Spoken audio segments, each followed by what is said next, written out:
Yeah. See this. All right. 3, 2, 1. We're live, dude. What's up? Big ones, man. I mean, outside of the trouble in the household, but the little ones. Yeah, you got a full house going on. Yeah, dude. These guys. We got bigger crap, dude. The North Korean summit happened. Yeah. That was cool. You were just saying like maybe trouble, high risk for Trump. I think it's super high risk for Trump. I think it's know, man. because I went to bed and woke up and I turned on the news first because I'm a fucking old nerd. And everybody hates the news but me. Yeah. I love the fucking news. I'm with you. I don't know why. I get yelled at by my girlfriend and they're like, we don't want to watch the news. Stop watching the news so much. I'm like, I like the news. I don't know. Even though I know a lot of it's bullshit. But anyway, so I see it says, North Korea agrees to denuclearization, which is pretty awesome. I was like, wow, that was freaking fast. Yeah. Like, that was really fast. Then we get the details Yeah. of what they agreed to. And it seems to me they didn't really agree to – this is the same shit they've been doing for a long time. They've agreed to denuclearize many times before. Yeah. They just never follow through with it. They just recently, lie. I think it was during the first part of Clinton's second term. Yeah. I think was the last time they really were like, okay, we'll do it and give us some aid and do the stuff and we won't test anymore and all that kind of crap. And then we gave it to them and they were like, oh, we'll test again, so give us more. They try to play that hostage type situation. Yeah. But the other part I don't like, this really bothered me. And I saw the image and it just, when I see North Korea's flag next to our flag, that's a little troublesome. that really bothers me. It's a little troublesome. That's giving them a lot of, that's giving them some, not just, legitimacy is not even the right term. This is a horrible place. Like, they've murdered their people. Yes. Wholesale. They've, concentration camps, starvation. Yeah. And they've kidnapped people from other countries. They've done horrible things. Because all of that is absolutely true, right? Yeah. It's not to the scale of Holocaust and things like that because they just didn't have the population to do it. We don't know how many people have died in North Korea, right? But I'm saying we just that don't know. It's not that bad just simply because he didn't have access to that many people. Well, if he did, it would probably be that bad. It's not targeted. He doesn't have a targeted group to hit. Like, say he had a group like Jewish people or whatever in his country that he wanted to target, it would be. But I'm convinced he would have. You know what I mean? Like, it's just, he just his own people just live there. What if this? Okay, because everything, 100% of what you're saying is true. Mm-hmm. They've lied in the past. They've got a horrible history with it. The whole, all that's absolutely true. People on the right and left and middle and up and down, all that are saying that, and that's very, very true. Mm-hmm. Neither his grandfather or father or he have ever actually sat down with the president of the United States. But follow me on this, okay? Give me a second, and we'll see, because I could be wrong as shit, but I have no idea, because it's all uncharted territory right now. The one thing that his father always wanted was legitimacy, right? Legitimacy on the global stage, whatever that is, because he was crazy, batshit crazy. So we can define that. So he always wanted legitimacy. His son wants the same thing, but his son is touched by the West a little bit. The West, us. He is. Free West. Dennis Rodman going over there and the basketball shit. But, right? So funny. It's just hilarious. Yeah. But he clearly likes the West. Right. So he likes that. First thing he does when he gets into Singapore, he's going to the casinos. He's taking pictures. He wants to see the views. He likes that. He's drawn to it. Maybe, I'm not saying he's a better person than he was 6 months ago. Right. Maybe he's at a place where he's like, you know what? I could do this and still be a billionaire crazy dictator if I play my cards right. Mm-hmm. So maybe he's willing to give up all this nuke and all this other kind of crap because he's got the reality of it. China's there. South Korea's there. America's got them. China's got them. We're in a safe haven. He's like, I'm really not in any threat anywhere. I could play this like Japan. Sure, I'll give it all up and I'll be the next tech global power. I don't know. I think maybe he sees that. I don't know what's been promised behind the scenes. Yeah, that's the tricky part. I know Trump said some weird shit. Like, hey, look at those great beaches North Korea has. We could put hotels there. I'm like, he's literally... Let's look at this like real estate. Remember he said that too? I was like, oh. And he's literally looking like what, we're going to put a Trump hotel on? That's what I was like, he's going to buy it up, man. Beach. Is that what he's thinking? But he said some really weird shit. Yeah. And a lot of it I did not like because I felt like a lot of it was heaping compliments on Kim Jong-un in North Korea. It actually was pretty distasteful personally. And I don't like to call Trump out too much. But on this stuff, I think he went too far in his over-exuberance of praising Yes, Kim the praises, Jong-un. yes. Yeah, it went, Because when we know it's happening in that country, that guy doesn't deserve any praise at all. So, but... Or like this, I'm going to simplify it. Yeah. I'm going to put it in your terms, okay? You have, it's dark, it's 2 o'clock in the morning, and you have one guy with a firearm pointing at 2 people in a car. Yeah. How are you going to treat that guy with a gun? I'm going to shoot him. If you have a clear shot. Yeah. Well, if you don't have a clear shot. I'm going to cut an angle. You know what I'm saying? I'm going to slice a pie. I mean, you don't have a clear shot. If you hit him, guaranteed some of the people are going to die. You know, look, you're going to lie to him, right? I mean, you know, I don't know. That's kind of a weird situation. Yes, I see what you're saying. Yeah, is he buttering him up? Yes, clearly he's buttering him up. Yeah. But calm down. Like, yes, stop, that part I agree. Stop. Absolutely. It's too far. Yeah. Like, just the fact that he met with you gives him a huge win. Yeah. Gives his country a huge win. I shouldn't say his country. Gives his dictatorship a huge win. Yeah. He gets photo ops with the President of the United States. Hell, Trump made a fucking fluff video of them together. Oh, that was hilarious. Like, basically, it looked like North Korea made it. They may have, dude. You're right. Do we know? Had a I hand don't in know. it. I don't know. But they got everything they could have wanted out of that. He Yeah. could have cut down on the rhetoric, on the bullshit praise. Yeah. I really bothered me. I think that was, and I'm not trying to defend Trump at all because I agree with you, it was overboard. Yeah. I think when he gets himself into a loss of words on the fly, he defaults to things like that. I agree with you. Oh, it was a great meeting. It was great. And when he's doing that, he's not thinking about those words coming out. He's gathering his thoughts for his next phrase. I agree with you. And I know a lot of negotiators that do that. That's why. I agree with you. He has a habit of someone he's making a deal with or whatever. Yeah. You've seen this where if he's hoping things are going positively or in a way that he thinks is good for him, he'll dump all kinds of praise on the person. Yeah. I just wish they had gotten to him enough to say, listen, on this guy, don't do that. Yeah. On this guy, keep it to the script because he is a horrible dictator of one of the worst he's one of the worst violators of human rights in the modern world. His country his leadership represents that. Do not heap praise. If you want to say stuff about the summit and potential stuff that's going to happen, his direction and all, cool. Yes, but I think again it's Donald Trump, and you can't. It's like trying to control his Twitter feed. It's no, forget it. You're not going to do it. It's impossible. Never going to happen. You can't. Okay, so I'm playing the positives on a lot of these things, right? Or the potential positives. First time they've got to the table, it's good. I feel like we don't know how it goes on behind the scenes. Okay, so let's just take what's in front and not really speculate.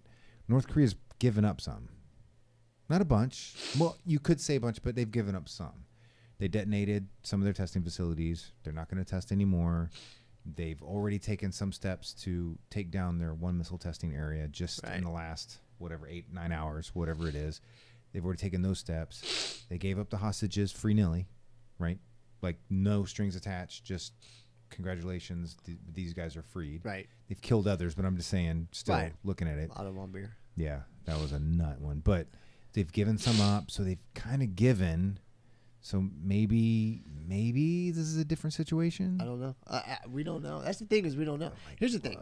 If it works. Yeah. If North Korea does truly denuclearize, right? Yeah. And suddenly open itself up to...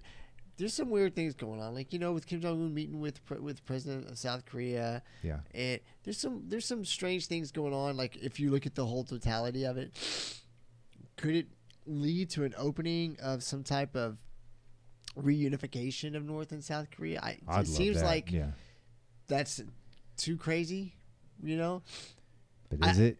But, I mean, in the next 5 years, of course, that's crazy as shit. But, right. I mean, so. I've said before, I grew up in Germany, right? Yeah. But when I lived there, it was West and East. Yeah. Shortly after I left, reunification occurred, and still had new people over there, and my parents were still there at that time for a little while. And I'll tell you that there was between East and West joining. Now East Germany is not in a condition that North Korea's in. Not even close. Right. But East Germany was bad. But nothing like what you're looking at in North Korea. North Korea is just a complete devastation as far as their population goes, with hunger and lack of anything. Oh, all of it, yeah. So it really dragged down the German economy at first. It was difficult, and there was a lot of issues. Even though people in West wanted unification with East, it bred a lot of what's the word I'm looking for? They were not happy about what happened after the fact, after reunification, how much it dragged them down and dragged their economy down, dragged their situation down. Now all of a sudden they're having to do things to support these people who don't have a lot of skills for the West German, for a Western economy, for a free commerce, and it was tough. Yeah. So if you look at like North-South reunification, I can't even imagine, because what were we talking about, like 25? How many millions of people are living in North Korea? We don't really know. It's estimated between 25 and 30 million. Okay, so that's that's a lot of people, and it's a lot of people living in abject poverty. Yeah. With all kinds of conditions. It's like a nice way to put it. What do they say? Like the people there, like on average, what's this? How much shorter are they than an something average? like 20% shorter than That's the other than their South counterparts Korean counterparts. South Korea, the same people. Yeah, yeah. So man, I don't know. Same on the weight, 15 or 20% shorter, 15 or 20% less weight. Yeah. So I mean, those are slight issues. So reunification. I mean, could it happen? Dude, well, it would be the deal of the century. Is that, could you say that? My thing is, I don't think China would allow it. They don't want a democracy touching their border. So I think if there's any reunification, I think the DMZ is going to shift. There will still be a DMZ, but it'll just go in the northern border of the unified Korea, between China and Korea. How much of a shift do you think would occur? Dude, the Western world would have to prop them up tremendously. Yeah. Because you're gonna more just about double the population of Korea, and North Korea right now has zero to offer. Yeah. They got I mean, it's not their fault. I'm not trying to slam them. Well, they do say I have heard, and I don't know how accurate this is. They do have resources available to them, natural like oil. Oh, well, yeah. That they don't have the capability of abstracting or whatever. That obviously we would be able to go in and immediately our companies can immediately go in and start digging for that stuff and finding it. And they have that, and they do have facilities, manufacturing facilities and things that are great. That could work for textiles and things like that. So there's things that they could offer, but generally speaking, I mean, just to get through and give them all physicals and get rid of all the tapeworms and all the other kind of bullshit that's infested over there, which we know is real. That's billions and billions of dollars. Yeah, and I think that's like pie in the sky. Like, I honestly, I don't think that happens. I'm skeptical that they'll actually denuclearize completely. Maybe they do. Maybe I don't know the situation in North Korea. Maybe something has forced them to the table.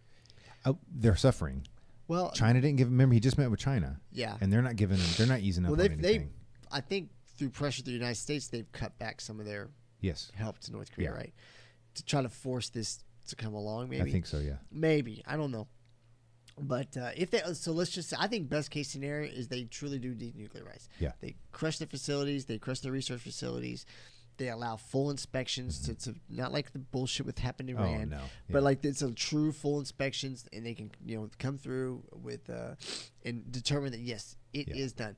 And then I did hear this, which I thought was encouraging, was they still said sanctions stay in place until it's done. Yeah. And then when it's done, they'll ease sanctions and provide aid. Significant accomplishment or steps. Right. Something where it's not some bullshit like the Iran deal. But that happens if it happens. And we're still, I think, not there. Yeah, we're not. But, man, if that does happen, that would be amazing. Because you're talking about removing those nuclear weapons from a crazy fucking country. Yeah. That makes everybody nervous. Some of the promising things, that's one. Sanctions stay in place until whatever the definition of significant movement towards denuclearization, whatever that means. I don't know what that means. Significant. That stays in place. We're immediately threatening hundreds of more sanctions should they not. Yeah, they have. And we're saying that military action is not off the table if you continue to fuck around. Well, and he kind of backed off of it a little bit. And that's another thing that really bothered me. He talked about removing troops from South Korea. as a potential in the future. No, why would you say that? We can't remove troops from South Korea. No, That region of the world is extremely important to us, with China right there and our interest with Japan, and you can't remove. And we've got reduce maybe, but remove 24,000 troops. I think it's 32. I think Yeah, it's 32,000. that's what we've upped It's it in a the little bit. 30,000 range. But to remove, like, that's insane. I mean, I see Yeah. drawing down a little, maybe, but I mean, China's still a significant problem. Russia's right up there, still a Yeah. significant problem.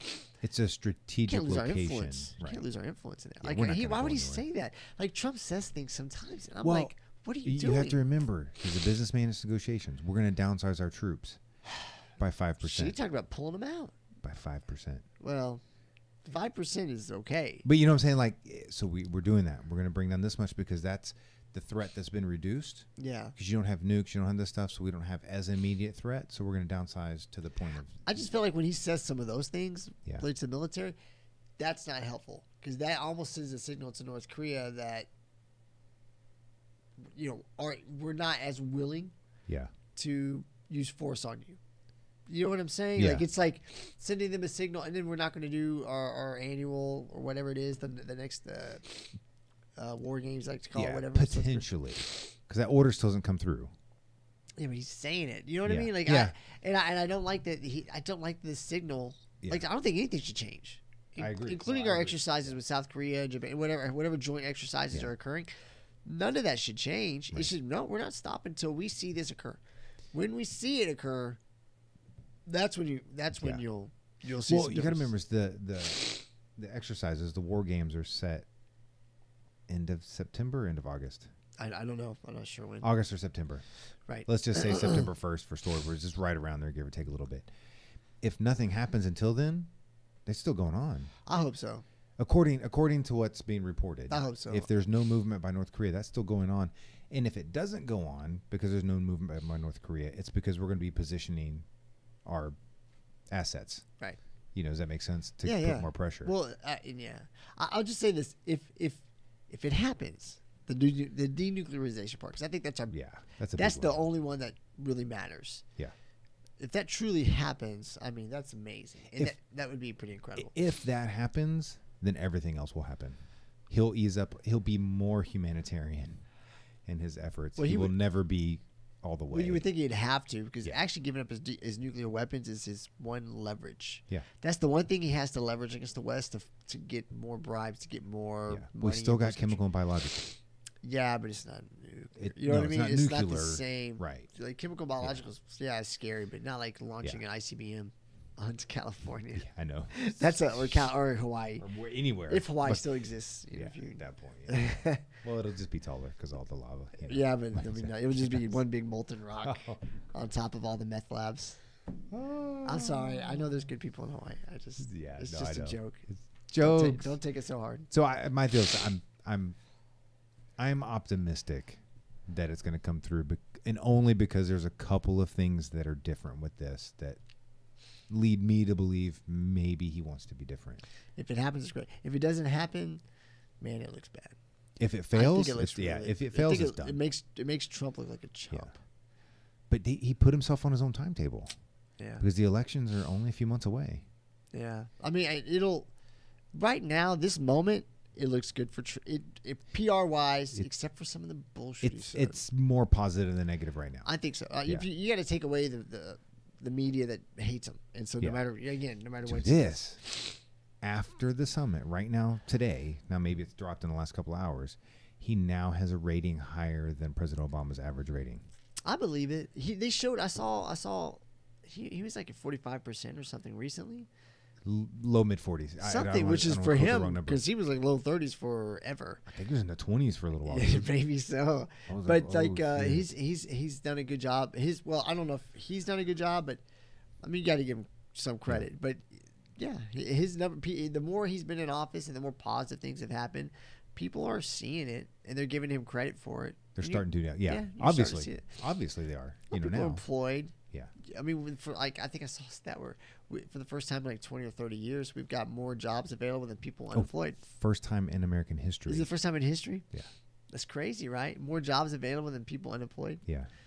So. And I had posted that, and I was like, okay, so now let's get that quality of employment up a little bit. Yeah, there's the other thing, but still, that's a great stat. The fact that there's more jobs than people. And our quality of employment's continuously increasing. Yeah. It hit its low point. It started to increase during Obama's last year. Yeah. The quality of employment started to climb a little bit, and then it's just now it's starting to go. So, which is great. Yeah. But then I don't know. There's a lot of nutty stuff happening with Trump because you see this and then, like, I'm still nervous about the whole tariff thing. That tariff thing. I'm out on that one, man. I'm kind of like, wait, is it good? Is it bad? Is it? Fuck, I don't know. Like, because you take 2 or 3 lifetime economists, the greatest in the world. You take 4 of them, and 2 are like it's great, and 2 are like it's going to end us all. I'm like, I don't know the fuck to believe on this shit. I don't either. Eggs, they'll kill you. No, they're the best thing for you. 2 different scientists. You know what I'm saying? And it's both their specialties. So it's one of those, and I'm like, fuck, dude, like. But it seems like, to me, if the economy is rolling like it is now, why fuck with it? Like, you know what I'm saying? Like, why risk upsetting the cart? He's a business tycoon, dude. He's like, 1 billion isn't enough. Let's get 2. Yeah, but what if? That's business tycoons. I'm like, oh shit, we lost $500 million. Fuck, we better make it 4 billion now. And then that's how their brains work. It's a different wiring. So. I mean, yeah, that's true. It's higher risk, higher reward. Well, I'll say that. A lot of good things have happened. The North Korea thing is pretty cool. If we're able to take some nukes away from a country that really doesn't need it, definitely doesn't need them. That's good for us. Then we got to deal with Iran still, because Iran's still an issue. We just pulled out of it. Like, it's not like that's fixed. It's just we stopped dealing with that bullshit. We stopped giving in to that bullshit agreement that was there. Yeah, which was smart. Oh, it was a very good move. You tell me. I'm maybe overstepping on this one. I think some of the other countries that said they're staying in it are now looking at backing out. Oh, I don't know about that. I know Britain and France and whoever else they're actually upset about us pulling out. Yeah, there were a few, because there were 6 or 7 others. But that could have been just a PR bullshit, and they'll slowly back out later. I don't know. I haven't read if they're backing out. But us backing out essentially kills it. Yeah, it does. Yeah. So. That's the whole. And that's why everybody's pissed, is because now they're like, oh, well, they're going to get nukes. I'm like, they already fucking had nukes. They've already got, like, they didn't stop anything. We gave them billions. Come on, please. They were so close. And they were going to, this deal actually helped. The deal that was in place actually helped them. It gave them shelter for the next 10 years to really perfect their program, so that when that thing was over with, bam, we're ready to launch on Israel. And we gave them a couple $1 billion to try to give them more. They try to give him more. I read an article where they were actually trying to get. That was short. They were trying to get up to $4 billion or something or whatever, and they were going to banks like Bank of America and whatever, these major banks, trying to get them to violate our own embargoes or whatever on what banks can do with process money for them. Try to say, hey, no, we'll write you an exception. Just do this for Iran. And a lot of banks said, no. All they could get together was that 1.6 billion or something like that. Yeah. Whatever. That's all they could muster. They were trying to get up to 4 something, but they were trying to give them way more money. But banks wouldn't cooperate. Now I know the left side is like, oh, well, this is money that was already owed to them from years past and all this other kind. I'm like, I understand that. You can't give them that money. They're a rogue regime. You don't give them that money. They're trying to create nuclear weapons. No. I don't care what we owe them. I don't care if I owe my third-born child. They're not getting them. And I don't know that we owed them. I think, and it gets all convoluted because you can't get a straight answer, because it's sort of like the left is like, no, it was 100% all theirs, and it was a block from something many years ago. It doesn't matter. We should block it. You should block every asset they have. They're trying to develop nuclear weapons. Exactly. They're bad guys. I'm like, they're bad guys. You don't give them. You don't go, oh, well, you're right. We owe you that, so I'll give you that. No. You're bad guys. Like, treat bad guys like bad guys. You don't. It hurts, man. It hurts. That really did. It's funny, though, the way they were trying to save it. John Kerry was kind of fucking treading some thin waters with meeting with international leaders trying to save it. I thought that might have been violating some type of law with some of that bullshit. I don't know, because it's not. I don't think he violated. I don't like what he did. But yeah, pushed that envelope. Ooh. I don't like that guy. I never liked that guy. Ever since I saw him throwing his medals and the bullshit way he talks, like he's some fucking scholar from Greece. Get the fuck out of here. He very much talks down to people. Oh yeah, he's rich, typical rich Massachusetts. Like, well, hey, there you go, Boston. There you go. I think he's a Patriots fan, as a matter of fact. So we got to go burn all the jerseys now. Fuck No, Boston. no. Nah, Sell I'm just it. kidding. I Sell love it. Boston. It's just Sell- that fucking guy. We burn Keurig. nothing. Sell that shit. We burn it. I'll kick you. Sell it. Yeah, sell it. Don't burn it. Yeah, come on, man. You gotta be smart with You this. got 10 economics. more years when he's in the Hall of Fame, and there you go. What's the rule when they leave? Is it 5 or 10 years? 5 years. 5 years Okay, after yeah. retirement. Okay, so then He'll be once he's first in, ballot. Yeah, That's give me as it Manning, him and gets. Manning and Breeze. I mean, there's a bunch Yeah. first ballot. Well, he's for sure because he's pretty much looked at as GOAT. I hate to admit it. I don't hate Brady. I don't hate him. I don't hate him. You hate him in the sense that he keeps fucking winning, and he's I hate when my team plays against Yeah. him because he's fucking incredible. Yeah. But if it's just watching a game, actually I don't really hate the Patriots. I don't have like strong feeling about it. I don't want to see him in the Super Bowl anymore. I'm getting bored of that shit. But I like watching him. I like watching him play. Like I enjoy watching him play. And I'm like, God damn it, he's fucking good. they make stuff happen, and you don't know how they're gonna hit you. And Yeah. But I mean, in all fairness, totally off topic. But in all fairness, if I was starting a football team today, and it's like pick your quarterback, I'd probably pick Rodgers. I would too. Aaron Rodgers, I think, is a physically more talented quarterback without quick question. reads, quick stuff like that. I'm like, His fucking legs. Probably him. Aaron Rodgers is incredible. He's torched us too. yeah. And if you give me another half season or full season, maybe Garoppolo. Oh, I don't know. I just need to. I need to know more. We Like have I to don't know see. enough We have to yet. see what Yeah. He goes. Six game sample. What's isn't that enough. But yeah, Aaron Rodgers. For Definitely, my money, dude. I agree with you on that. I'd definitely go Aaron Rodgers all day long. I think he does this. Any team If you look at what happened to the Packers when he was injured, last year, yeah. cratered. Right, they had nothing. Yeah. But when he's in the game, anything is possible. Yeah. That guy. He makes so much happen that's immeasurable and you can't see and intangible. And He just makes. Yeah. He'll extend the play. He'll make man. He'll make a throw that is impossible. I think he is the closest modern thing we have to Joe Montana. Oh yeah, better. I think he's better. He's better. Well, physically yeah, better. Of physically course, better. Because Joe Montana was actually physical skills was just, I But think for he that was- era, he was top notch. Yeah. Yeah. But I mean, even I think people would tell you he wasn't the strongest arm. No. Wasn't he wasn't great on his feet. He wasn't fast or elusive.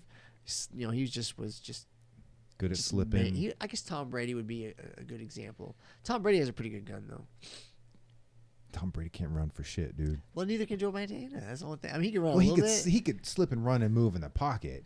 Well, Brady, Tom you got Brady like shifts in the pocket. You got He a slides. you You got have to one be able shimmy. to slide. Look, You got have one to be able shimmy to from slide Brady. in the pocket if you're an NFL quarterback. Yes. Because if you can't move in the pocket, you're toast.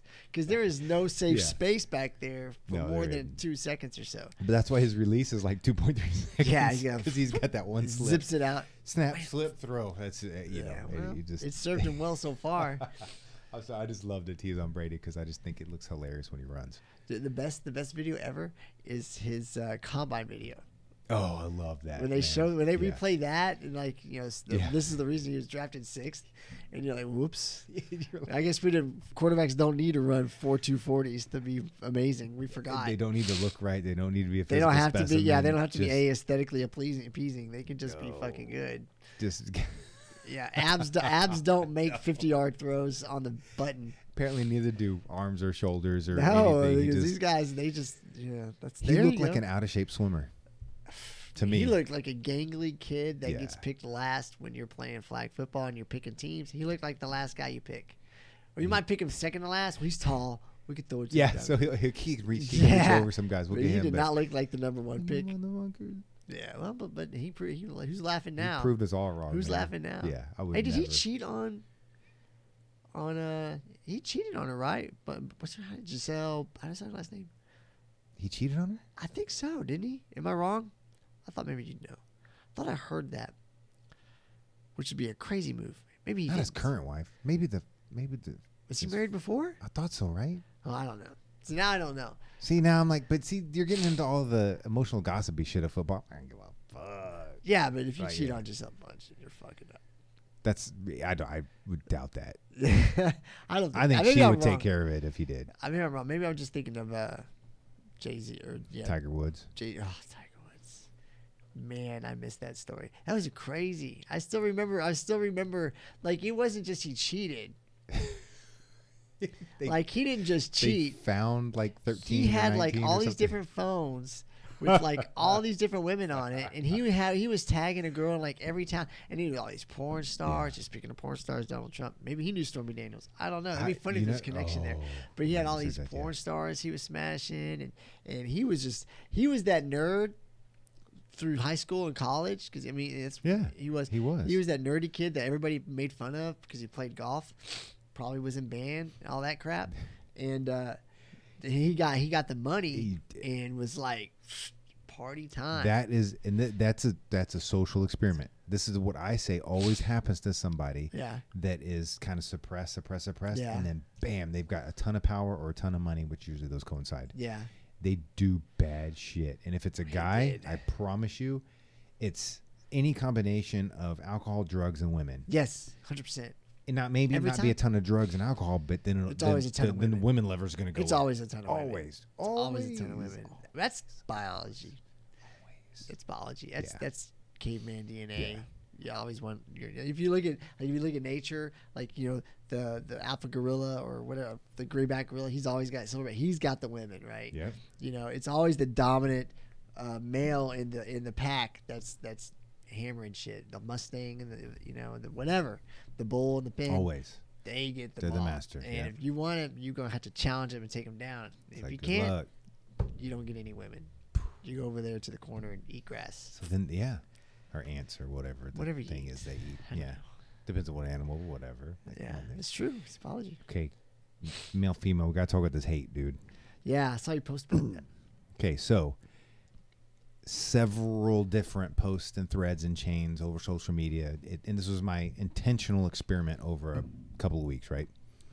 So I'm engaging, and I engage in a different way on all of them to try to get different responses, if that kind of makes sense, right? Yeah. Sometimes I'm a little more put my foot down. Sometimes I'm more about ask the questions. Well, I see what you're saying, but what about X or Y when you're saying, Z? Does that make sense? Mm-hmm. And so sometimes that way, sometimes I play the line more as far as am I on their side or not? And right. Just to get different responses. What kind of reactions you get. Universally, this is going to sound horrible. It's not meant to. Universally, the conservatives typically, if you don't agree with them, will tighten up and then leave the conversation. Okay. They get a little shorter and more either poignant or, fuck, dude, just shut up. Like that type of thing, and then go away. The liberals, so to speak, to give that divide, become more and more hateful, bring more and more of their friends into it, and then get a gang mentality and try to squash whoever doesn't agree with them. Yeah. It's the damnedest thing. I think that's true. You know what's funny is, so you posted this the other day, and then I saw yesterday or today, I think it might have been today. No, it was yesterday, because I thought it was after you posted your thing. Yeah. This popped up. Is the guy who, maybe it was this morning when I was looking through news sites, the guy who created The Wire, because we were just talking about The Wire the other day. That's what I thought was funny. He got banned from Twitter from telling a Trump supporter, and the way he wished him dead, right? Yeah. But he didn't just wish him dead. It was something along the lines, I hope you die a slow, painful death with venereal disease sores in your throat for speaking such untruths or lies. Pretty descriptive. And this was against the Trump supporter? It was against a Trump supporter on Twitter. Because Twitter, I was going to ask you what platforms you used. Because Twitter, I guess, apparently Twitter, of all of them, Twitter is like the 8th level of hell when it comes to people shit-talking each other and the trolling and the craziness. Yeah. And I only use Twitter to look up like news. Yeah. I don't really talk to anybody because it's... I've limited interaction I'll be honest on Twitter. with you, I'm a little nervous about it. So I'm like, I don't know what's going on here. And it's hard to follow. And so I just kind of like more than anything else, people I like or information sources I like to use. So anyway, that happened. And then you hear about actually the guy who started Twitter, or the guy who owns Twitter or whatever. I'm not sure his exact status. Yeah. But so he tweets out he went to Chick-fil-A. I don't know if you saw this story. No, I didn't see this. So he tweets out he went to Chick-fil-A the other day. And I spent $30 at Chick-fil-A on chicken nuggets, and it was supposed to be like a funny. I'm eating a lot of food, love Chick-fil-A post, right? Yeah. Well, you already know where this is going. Yeah, Because I know apparently, this. and I didn't know this either, I guess it's LGBTQT. I don't know if I just said all the right letters. Month. And, name half the alphabet, and it's that month. And apparently, what's her name? She's O'Donnell. Rosie O'Donnell? Not Rosie O'Donnell. I'm going to be stuck on saying that it name wrong. now. I know. It's anyway, she works with CNN. Okay. And she tweeted back, well, that's a very insensitive post considering what month it is. And of course, then he apologizes. Oh, I apologize. You're right. How insensitive of me. I didn't take that into consideration, considering this company or something like that. And I'm like, man, you can't even post a picture of, hey, I like Chick-fil-A. It's good food. And that, because it's the wrong month. and that's kind of my whole point with the whole hate, hate speech, free speech, things back and forth, stuff like that. It's just like, he doesn't mean anything. There's no hidden agenda. He just likes chicken nuggets. Chick-fil-A has delicious food. I've had some occasion. I don't know if I know you're on the like perfect bodybuilder diet. I don't know. I mean, I just killed a double cheeseburger with avocado. Well, and okay. Well, when you want to get some extra. Chick-fil-A is really good. Yeah, I like Chick-fil-A. Now, I had a couple of the nuggets we had the big party tray thing or whatever for Koi's deal, and I had a couple bites of one of their wraps. I don't know which one, whatever party tray, and some of their nuggets. It was good. Well, I'll say, but it's a little overpriced, but. I don't know. Like, they're very proud of their food, but it's delicious. If you go by Chick-fil-A at lunchtime, fucking line. There's a line. I went to pick the stuff up. Yeah. They had 2 officers. Yeah, you have to. Running traffic to get around. And dinner time. Lunchtime is. This was like a 3 o'clock on a Saturday. Really? Oh, well, it's that weekend. Saturday. So Because, it's closed Sunday. Yeah. So you want to get Chick-fil-A on it, it better be Saturday because Sunday you're not getting any. No, Chick-fil-A, it's good food. No, but I just thought it's funny because when you were telling me about this, I was just like, man, it's true. We're in such an outrage culture that if anything, it cannot be just a regular discussion. And I do agree with what you found. Yeah. And I think I've said that before. Is I feel like the hate on the left side for whatever reason, and I really don't know why. I don't know why it is. Yeah. But it seems that the hate speech or the hate rhetoric and responses from the left, not always, but from the left tend to be more vile. And I do think people on the conservative side, although they can be vile too. I've seen them. Absolutely. I've seen them get nasty too. Yeah, they don't get a pass. But it's a smaller percentage of them that will resort to that versus kind of like what you observe, where some of them will either become a little more poignant and shut you down, or will just disappear. They don't want to deal with it. Yeah. So, and I don't really know the reasons. I mean, I could speculate, and it would probably be wrong. A lot of conservatives will they'll get frustrated. They'll try to make their point. Typically, they're not trying to be offensive, right? And I'm just going by my sample sizes, right? They're not really trying to be offensive, but there's, and then at the end of it, they're just like, oh, you dumb shit, grow a pair, and they're gone. Right. Okay, well, the dumb shit, grow a pair is not the nicest thing you can say to somebody, but it's not really a personal attack. It's really what they're saying. 2 or 3 times a day. Yeah. They're just like, I'm frustrated as shit. I'm out of here. Yeah. Like, you're not listening. And I'm not saying whose side's right or wrong. Yeah. That's irrelevant. They're just like, you're not listening. Fuck it. I'm out of here. Peace. Yeah. And they do that. The left, dude. Oh, it hurts. Like, dude, I mean, like I told you that. I mean, in the last few weeks, I've gotten death threats. I'm getting all. Yeah. It's fucking ridiculous. I don't take them seriously. Yeah. I report them because, God forbid, I don't report one and some shit happens, right? Yeah, yeah. So I report them. But it's fucking like, are you serious? I posted, so I'll take this one. I posted the deal about the high school state championships where 2 boys transitioning to be girls raced in the finals of the 100, I think it was 100 meter, or 100 and 200. And they like crushed them. And there was 2 boys doing it and destroyed the girls. Surprise. Right? Destroyed the girls. They got these 2 transitioning 2 girls, whatever the fuck, how you do it. I don't know how you say that appropriately. The boys trying to be girls destroyed the girls. Right. Shocking. I'm not shocked. It was sprints. Right. Yeah. The reason I posted it is because the video, once they lost, I think they showed it most after the 200. The look on the girls' faces that got third on was just that defeated, like, I don't even know why I'm trying now. This is bullshit. Like, this is total like shit. You know, You know what's funny about that? It's so counter to what the whole goal of feminism or whatever was to, you know, equality, but equality as far as being able to have their own sports, compete. Yeah. So it's not solely dominated by men. But if you do this, then men are there are going to be men that just jump over transitioning.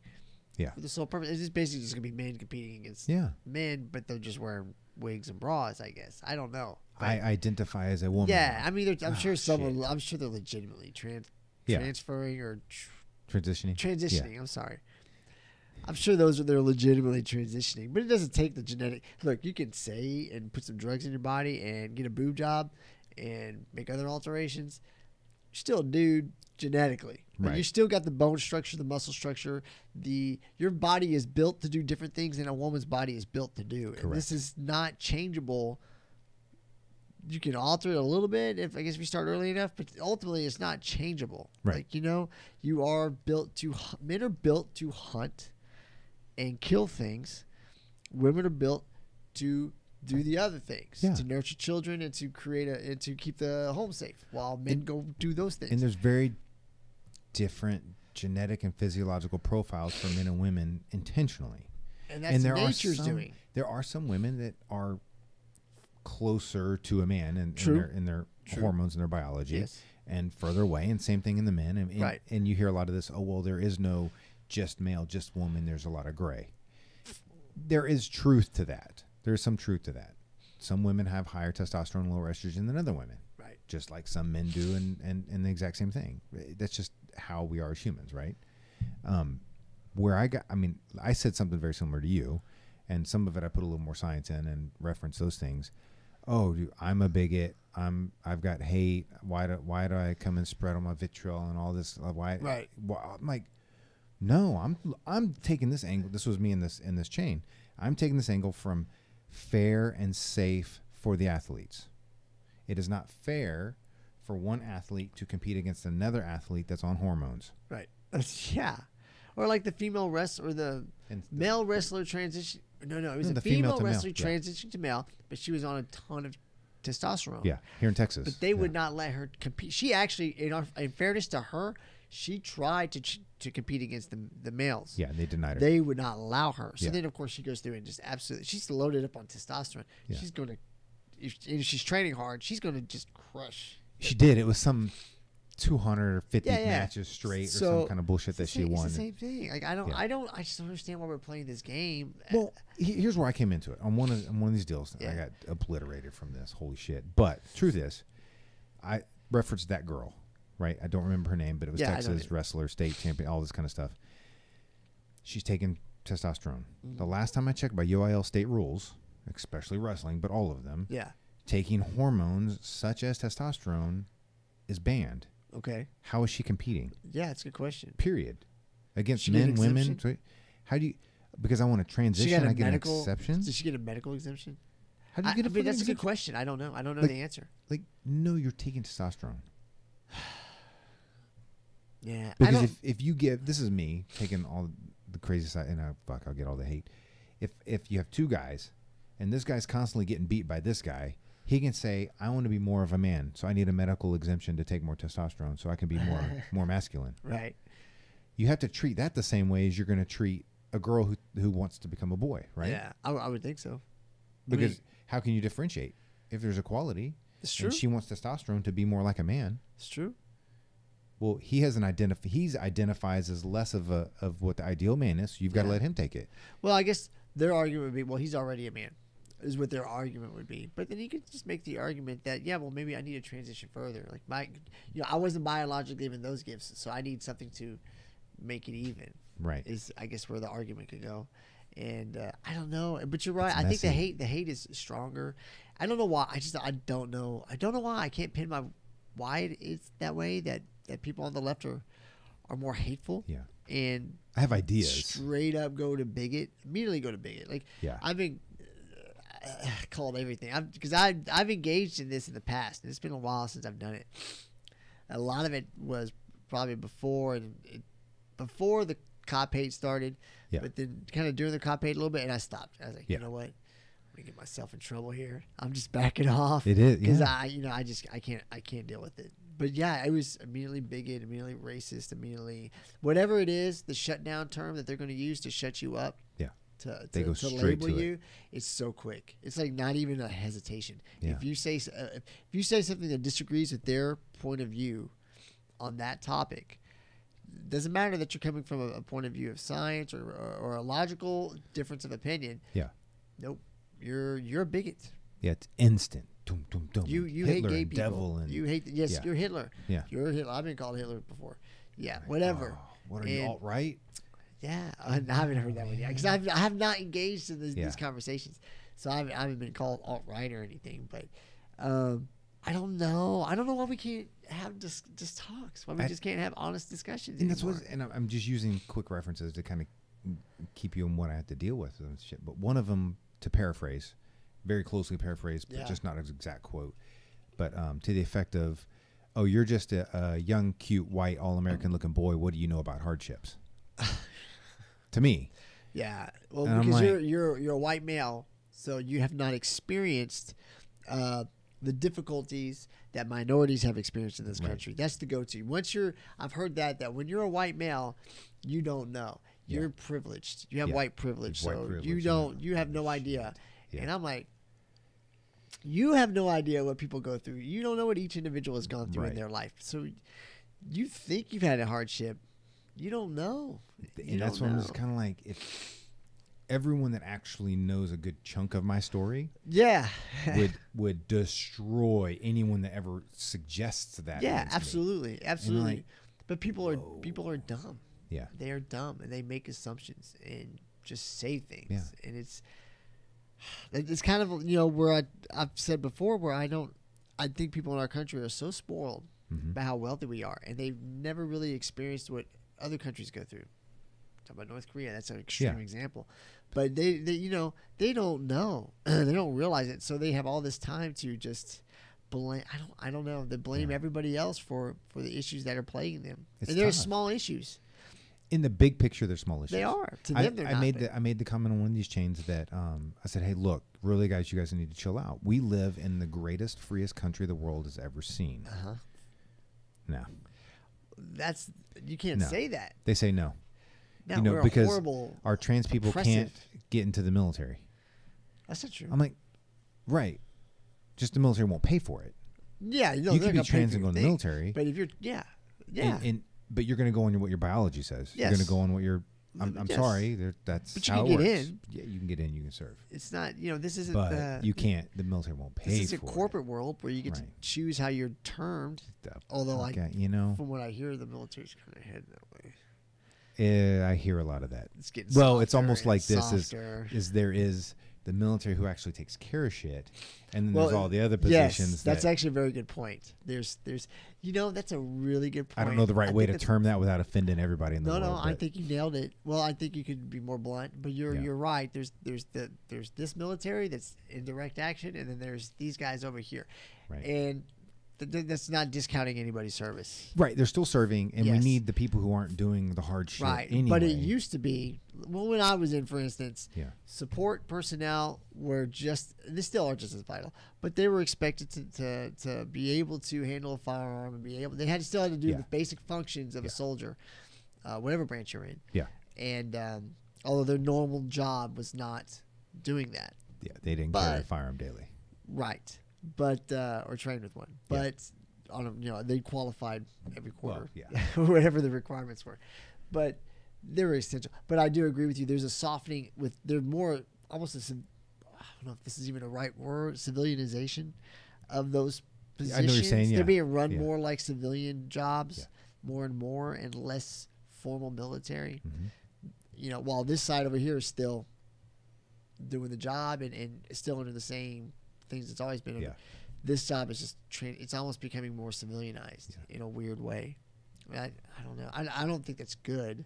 I think it's bad. Yeah. I think it's softening our because my thing is that if the current military, if only 60% of the current military is doing what you and I are kind of deeming as that traditional military job, great. Cut the other 40% and make them GS. Yeah. Increase reserves. And like, there's other ways to deal with that could actually make a lot of sense financially. Well, here's the problem. I think with that is that because those guys got to get deployed too. Yeah. Because anywhere you go, those people need to be there too to still function, to pay the paychecks, Yeah. to make sure that this contract got sent to this location, to all the mundane little stuff that has to happen, the support stuff that has to happen. They got to go where, wherever we're at, basically. Not everywhere, but just about. Anytime there's a significant amount of troops, they got to go with them. They got to make sure health and benefits, all that stuff's got to go. Yes. Medical is a different deal. But in today's world, with today's technology, you can do that shit from, like, you just need a couple of main offices. Stick a main office in the middle of Oklahoma or something, and they can deal with that anywhere in the world. They can deal with paychecks, and they can deal with all that kind of stuff. I don't like. I don't think anybody gets paychecks anymore in the military. They're just all direct deposit. I'm pretty sure. Yeah, I don't know. Because I know you can set up all your allotments. So. That's why I'm like, I got direct deposit though, but I know you had an option to get a check. Yeah, I don't think you do anymore. Yeah, I think it's just where are we doing this? It's our military. It's crazy to think that that our military it's still amazing. It's still the most powerful force on the planet, most powerful force the planet's ever seen. Yeah, but it's some of the stories I've heard. I'm just kind of shocked by the lack of discipline that's allowed to exist. Yeah. In a lot of the craziest. I'm not trying to kill social media, but I see more and more women of uniform being tits and ass Instagram famous. That shocks me that they allow that. I'm like, because when I was serving, I couldn't even be sponsored by a supplement company. Yeah. Like you couldn't, you had to get special approval to go talk to somebody at local news station. Right. Yeah. No, I'm shocked by it. Yeah, whoa. That, and then because even in the police world, yeah, there's a little bit of that going on. You still see it some, but very little, because there was actually a couple of years ago there was a huge backlash on female police officers posting racy pics and stuff in uniform. Actually, it would just be selfies in uniform. Yeah. But then on the rest of the website, they would be showing tits and ass or whatever. Yeah. I mean, obviously not all the way, but enough. Sexy pics, right. suggestive, right. Sexy pics, right. And a big thing broke out. And I know some people at the time, got really hit hard. They were forced to delete their accounts and all this stuff. Yeah. And so you don't see a lot of, because they're worried about the PR look. Because with police officers, everybody's always looking for some way to attack. Yeah, and I think I hate this shit when people say this. I do think there is a little bit of a difference between the military and then local police. For sure, 100%. There's a big difference because local police has to deal with civilians on a much larger scale. They're almost customer service. I hate to put it that way. No, local you're police right. is customer service, and military is they're out there. They're there, but there's not a ton of interaction unless you're next to the base. Right. Yeah, everybody sees police officers on a daily basis, even if you're not interacting or seeing them on the street. Yeah. And there's that direct relationship. Yeah. Where a lot of people don't even know anybody in the military. What they know about the military is what they see on the news and bullshit movie they saw. That's what they know about the military. You got to think as some average dude here in Texas, right? Let's just call him 25 and up, right? Yeah. Average 25 and up dude gets pulled over by one of these girls that they follow on Instagram that's showing a bunch of tits and ass. Sure, they're like, happened. "Oh, hey, baby." Yeah. Well, now are they disrespectful to the cop because what the cops put on public? Well, that's up to the female officer to handle. Well, I know these things happen. I'd These things happen. I'd love to see that on video, but that's. I'm sure we can find some. I'm on YouTube tonight. Incidents where a guy's hitting on a female cop. It's got to exist. Yeah. I've heard stories of that happening, and it's about the professionalism of the female officer, how she handles it. But other issues female cops have to face, male cops don't have to face. Yeah. But I don't know. Social media has changed a lot of things. You talk about the hate that you experienced when you were doing that. I wonder how much of that is due to the growth of social media over the last. I guess it's 20 years now. We've been dealing with social media it's been kind of in the fabric. Yeah, it's been maybe pretty big. A little less than that, 15. Just say since 2000, because it started before that. But as far as it being really prevalent, I guess 2000 would be a good. Yeah, that's probably pretty good. Do you think that leads to people feeling more comfortable? Maybe it gives a larger platform to idiots. It does two things. It increases the ability to surround yourself with people that think exactly like you. Yes. Okay, so that empowers you. Yes. If you have 10 people that agree with you or nobody that agrees with you, you have a different self-worth. Right. Second thing is there's no accountability, right? If I draw a happy face on that cup, right, you're very easily going to be able to yell and scream any profanity at that cup you want, and you're not going to think two shits about it. right. If I put a person right there, and you have to look them in the eye and say those things, yeah, you're not going to say it. Everybody's way more polite. Right. You're not going to say it. Up close, Yeah. typically. And it's, I mean, it happens in cars. People, follow this. I had a dude follow me the other day, and I didn't know he was following me, but he was all pissed off. Who the fuck knows? He was pissed off at somebody way up in front of me, and you can tell how they drive and all this kind of stuff. Oh yeah, they start driving. I stopped to get gas. Jumps out of the thing. So I was like, that's the same dude. So I open my door, stand up. What's up? And he's like, boom, gets back in his truck. Yeah. He's like, crap, don't want this kind of trouble. Yeah. But to the point that, like, well, fuck, if I was a littler dude, was he going to jump me? Yeah. If I was a girl, was he going to jump me? You know, for all sure, this kind of road rage shit. is real. But that specifically is the same thing that goes on in social media. Yeah. I'm behind my keyboard or phone. Oh, I can be the Yeah. most vile ass. Yeah. Because who's going to do anything? Yeah. No, because you got that anonymity and you're safe. Right. You're safe to do this. And you feel powerful. Yeah. Because you can be powerful with your words. You can feel powerful with your Yeah. words. And you evoke that response. And they responded. Yeah. And you know what I'm so there's like that. I agree. There's that there. And it gives people that false sense of strength, I guess. It They feel is. entitled or emboldened Mm-hmm. to say hateful things. I mean, I think we've all been there where you get Yeah. angry. I can say when I was younger, I've said, I don't think I've ever said hateful. I've definitely gotten into intense discussions with people online and Yeah. said things that were mean-spirited, not hateful, but definitely mean-spirited or meant as an insult, for sure. Yeah. I think most people have experienced that. I get there. I get there often. Yeah, and you'll say something Yeah. real smart ass, or you're trying to dig at them. Yeah. And so I think we've all experienced that. It's just the people who take it to the next level, where you start calling someone a Hitler or And whatever. that kind of crap I've never done. You know. No. But there are people who, for some reason, and they're comfortable with it. I think you've seen a lot of that, like if you look at like Antifa, where and it's not just Antifa. I'm just throwing that out there. It's just right? one of the It's just extremes. one that comes to my right mind. and left, Extreme and they're all- group, extreme group. But you always see them calling everybody Hitler. Yeah. Because Hitler's like the closest human we can think of to Satan himself, basically. So that's the title that gets thrown out there. You might as well just say Satan. Yeah. You know, but I see that's like the go-to. You know, Bush was Hitler. Yeah. You know, Trump's Hitler. Reagan was Hitler. I'm pretty sure at some point. Well, whoever, right? Yeah. I don't know. I don't know why that's. I don't know. I think people have a lot. I think a lot of people are angry, dissatisfied with their life, have a lot of pent up frustrations, and that's their opportunity to pour it out on other Dump people. it. Yeah. You know, because I don't think you see satisfied people doing this, or people living No. satisfied lives, No, or who are at balance with themselves. You don't see them out there doing that. I think if you look at a lot of these people, you'll find out that they're very unhappy with their lives in some form or fashion. They probably wouldn't admit it, but there's something they're very unsatisfied with. Yeah. And it just builds up. Oh, I've tried that approach too, which is funny. I'm like, I'm really sorry you're so dissatisfied with your life. Yeah. And that so many things have happened, and that leads you to that's act even as worse. You do that, and they're like, oh, it's because of fuckers like you. I hope you die. And Yeah. people, you think you're higher and Because mightier you hit than that now, and- spot. yeah. You hit the truth. And that's when you're really going to get that.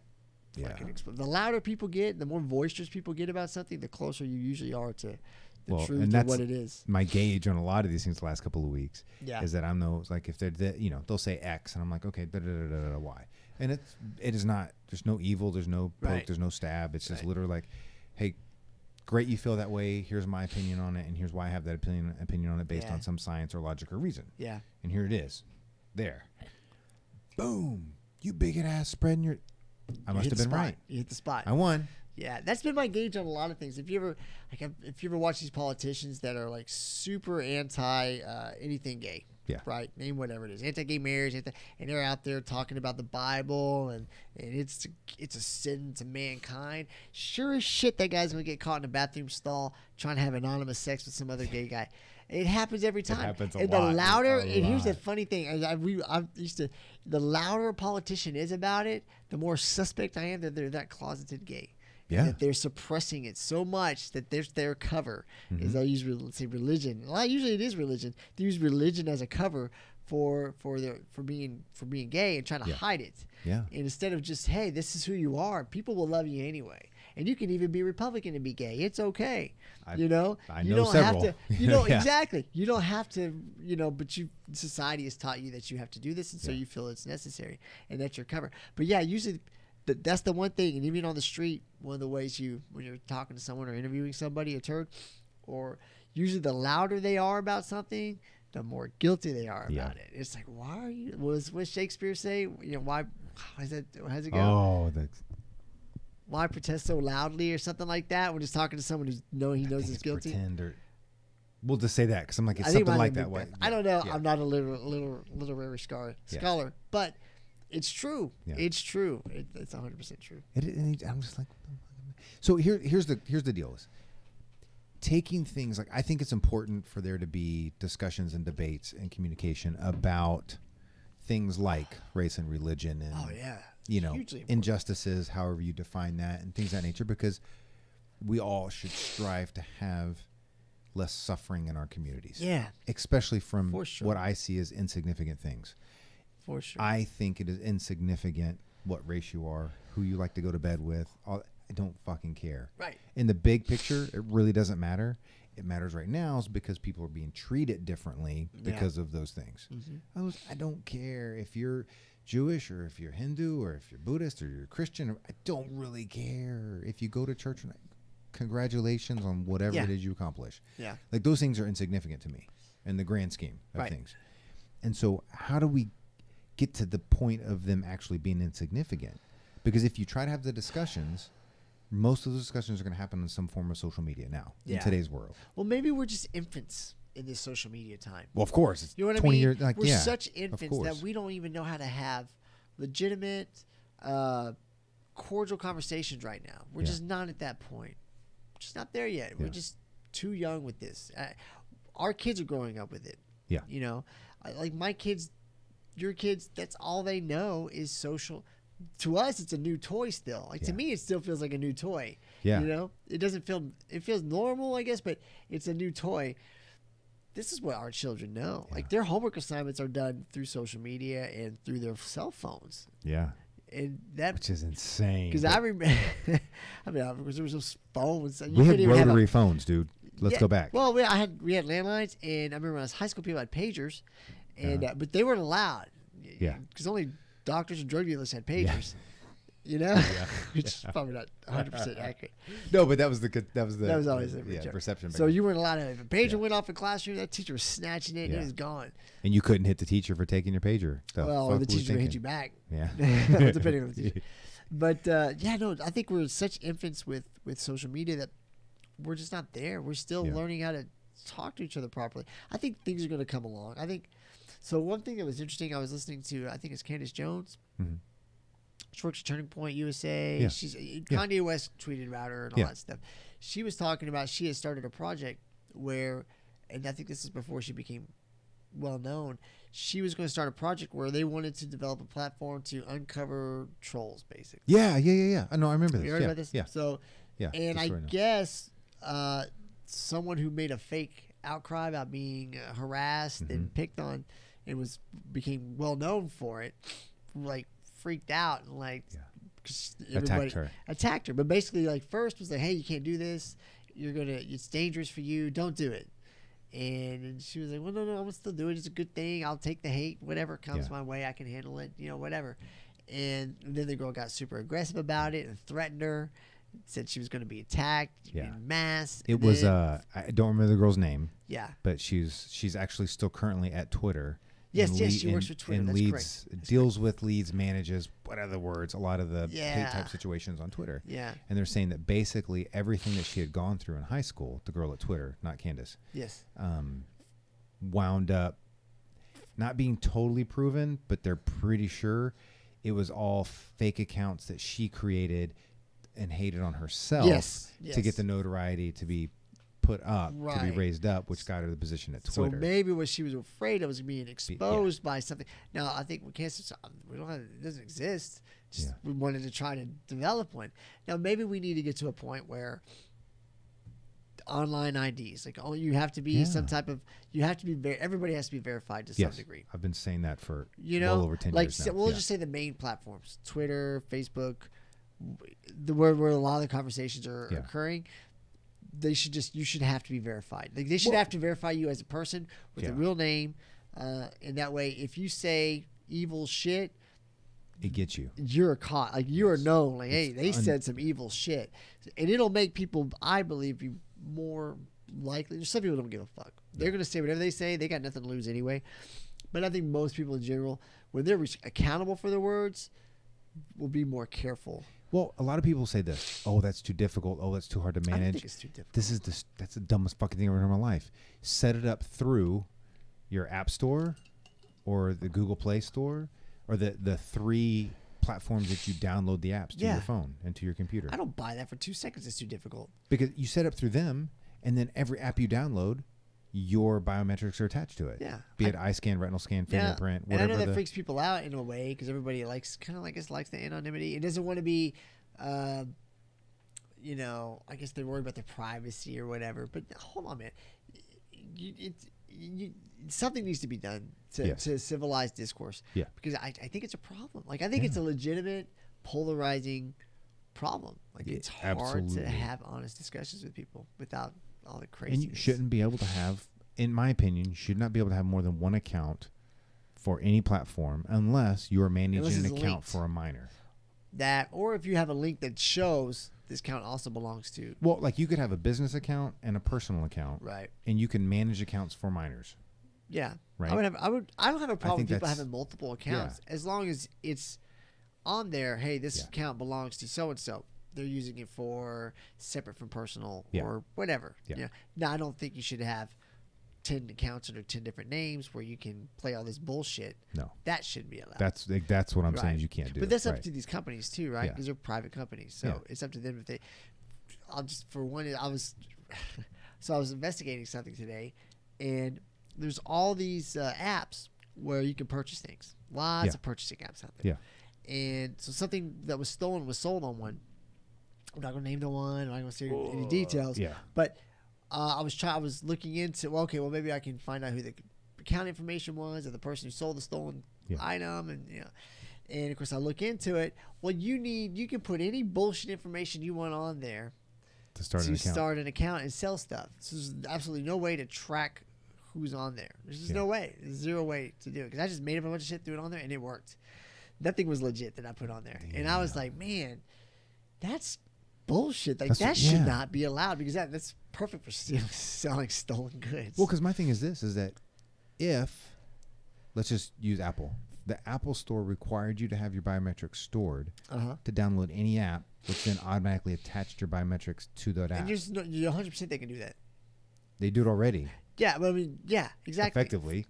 But it can be attached to your Twitter, to your Facebook. So it's any app that you download. It automatically. Now you want to change your tag, but it's still research. This belongs to Jason so and so. Blah blah blah blah. His information's you can look it up. Yeah. So those 2 platforms, the Android platform and the Apple platform, get backed by the government to help control the security of them, and your shit stored there. I think it's going to happen. It's got to. I think it's going to happen. I think it's one of those things that's on the way. We're heading that way because of the thing. You already see, because right now here's the problem: is you're having Twitter and Facebook police themselves. Yeah. Well, Twitter and Facebook and whatever, they're very left leaning, and so they're policing themselves in a biased way, in a very biased way. And I don't like it, but I'm not totally against that. I'm just against the anonymous nature.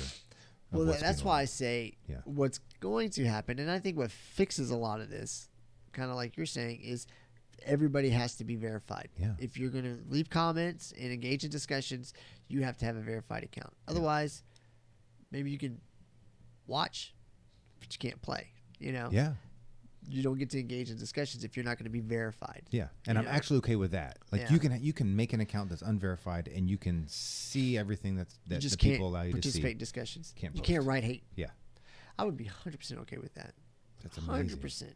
Because then you can watch the accounts. You know who's involved. You can suspend account. I mean, they kind of already do that a little bit now, but it would be much better. I think much better run if some type of rule like that was set in place. That would be amazing. I think I'm not big on federal government reaching out and doing stuff. That might be one area they might have to force some things to happen. And that's not necessarily a huge cost to the federal government. I don't worry about the cost. I worry about the overreach.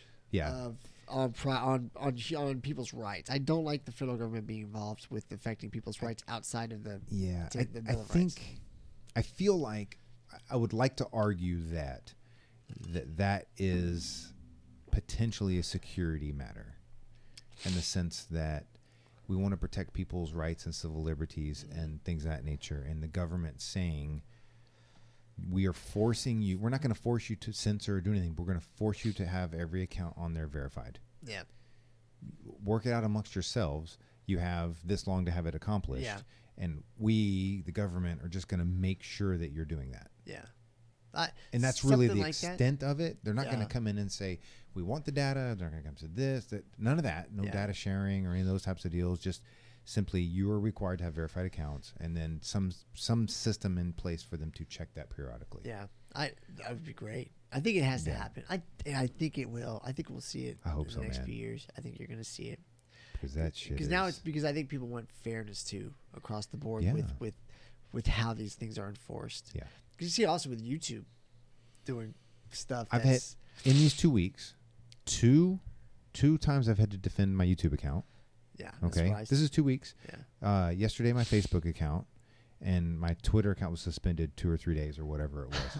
You got to suspend. and I will tell you, I have not the only bad words I've ever posted. I think I've posted shit and I posted ass, and never relate it to anything derogatory. Right. Right? Does that make sense? Yeah. And so never like you're a dumb or you're Well, a on piece of Twitter, shit. if You're you can never, get reported, I think all these accounts you can be reported by somebody, yeah, and then they can just suspend you based Yeah. on that. yeah. Right. Just you get reported. I'm like, Without even what really the- doing any research into it. They just Yeah. we'll just suspend for 2 days. yeah. Doesn't matter if it's Yeah, true or man. not. I'm like, whoa, with the like, ooh, Yeah. you know, I'm Yeah. like, man. I don't know, man. I don't know. It's gonna happen. Hopefully, it happens pretty soon. Well, I want to get to a place. This is one of the things I talked to Steph about. I want to get to a place to where I can actually be sympathetic to all sides, or have I can be compassion to all sympathetic sides. now to almost all sides. I can be. It's just really hard. I can't be sympathetic to assholes on all sides. You know what I mean? Exactly, They ruin it. Like Yeah. when you get people that are just immediately they're unwilling to listen to anything that's not perfectly aligned with what they believe. Yeah. And if anything outside of it, I mean, but I don't think you can fix that. I think there are just people who are like that. Yeah. And, There are, and social media and they're the loudest on social enables media. them. Yeah. Yeah. So I don't think you fix that. Yeah. But I do think having like the verified accounts at least identifies Yeah. who these people are, and maybe the people who are not so rigid and are willing or are reasonable people, and we can have a reasonable discussion with and disagree on viewpoints without it being one's evil or the other's evil. You know, Yeah, it's true. And I've messaged somewhere close to 100 of my known conservative friends. Yeah. Okay. On several platforms. Hey, why aren't you any more outspoken than you are on your conservative opinions and views? Right. And why, various questions, but all basically that. 100% not worth it. It's not worth it. Not worth it. It's not. So the liberal or left side is winning in the world of social media. They clearly Not by volume of people's opinions necessarily, because obviously if you look at votes and things, Right. it's still 50-50. It's been basically 50-50 for decades, right? right. But on all these platforms and that outward message, they're winning because the conservative No side's question. like, just don't fucking deal No with this. I don't wanna deal question. with it. The left leaning crowd wins on social media. They're the Mhm. loudest in regular media. Yeah. They're the most boisterous. They outnumber conservatives. There's no question. And is it because the whole joke's been, well, that's because all the Republicans are at work. They got jobs to do. They got families to feed. They're not worried about Yeah, I've heard getting that. It's been a while, online man. and fucking around or protesting. And I'm not saying there's not some truth to that, but because I think there is probably a little bit of truth to that. I think people who are conservative in nature typically are harder. I hate to say it, but harder working or working more hours, putting in their feet. They're family oriented. They're married with children. They're in jobs that don't necessarily allow them to be on social media. I don't think social media is a priority. Right. I think their priorities are family. Yeah. Which includes having a good job and working hard, supporting your family. They're more involved in that. If they're on Facebook and social media, it's much more to share pictures about family and talk to the family and friends and the generic stuff that kind of it started out as. Yeah. And I think your people who are more left-leaning are typically younger, probably single, have a little more not free time. working 60, 70 hours a week to support a family, maybe in school. Well, I think you're seeing it's just a different person. Like you're seeing a person with different time and different priorities. So take this. So take what you're saying. How is it possible, and how could you establish or grow a business? And for talking purposes, I'm gonna use a podcast or YouTube channel or things of that nature. Is it possible, and if so, how do you think you grow one without having to deeply engage in the social media aspect of things?